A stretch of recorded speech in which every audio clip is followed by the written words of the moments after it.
Welcome to 9 vibes. Musi పరివాహక ప్రాంతం సుందరీకరణపై కాంగ్రెస్ ప్రభుత్వం ప్రత్యేకంగా దృష్టి సారించింది.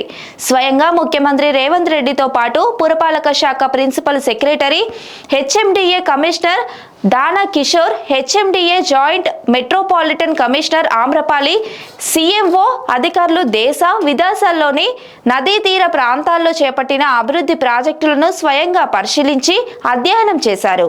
జనవరి 2న మూసీ సుందరీకరణపై సమీక్ష సమావేశం నిర్వహించారు.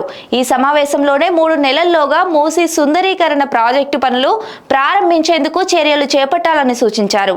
దీంతో సమావేశం జరిగిన 2 రోజుల్లో HMDA joint metropolitan commissioner, Musi river front development corporation managing director Amrapali Ahmedabad పర్యటనకు వెళ్లింది. ఆ నగరంలో సబర్మతి నదీ తీర ప్రాంతాన్ని అధ్యయనం చేశారు. ఆ తర్వాత ఈ నెల 13న ఎంఆర్డీసీఎల్ ఎండి ఆమ్రపాలి లండన్ పర్యటనలకు వెళ్లారు. అదే సమయంలో సీఎం రేవంత్ రెడ్డి దావోస్ పర్యటనను ముగించుకొని తన బృందంతో పాటు లండన్ వెళ్లి అక్కడ థేమ్స్ నదీ తీరంలో చేపట్టిన అభివృద్ధిపై అధ్యయనం చేశారు. ఆ తర్వాత వెంటనే దుబాయ్ పర్యటనలకు వెళ్లారు.